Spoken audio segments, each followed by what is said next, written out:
Guys, mag-ano tayo ng balanghoy. Wow. Mag-ano tayo ng balanghoy. Balinghoy. Balinghoy yung tawag sa amin nito. Kamuting kahoy. Sa Tagalog. Matching kape.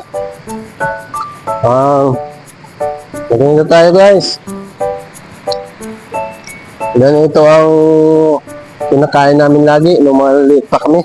Wow. Kasi marami kong tanim si mama na balinghoy sa probinsya sa Romblon. Wow.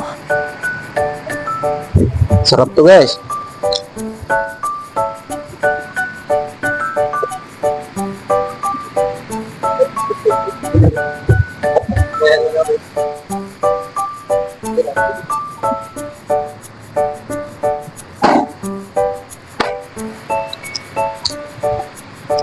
Ganda sa tiyan kasi mabigat. Hindi ka magugutom agad.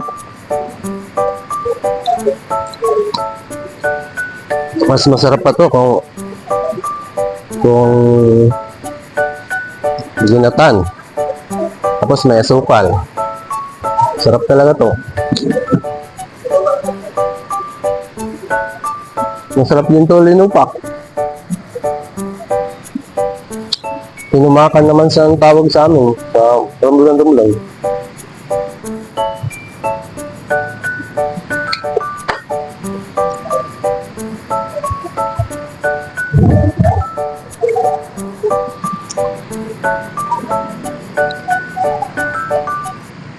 Nakakamiss din yung buhay namin yung maliit pa kami.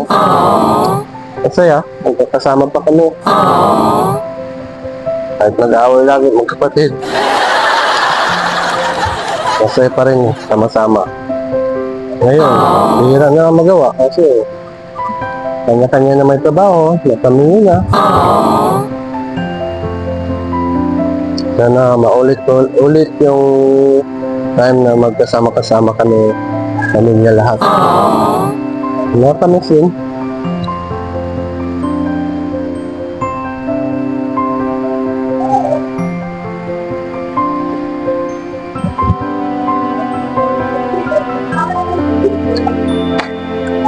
Guys, bye muna guys.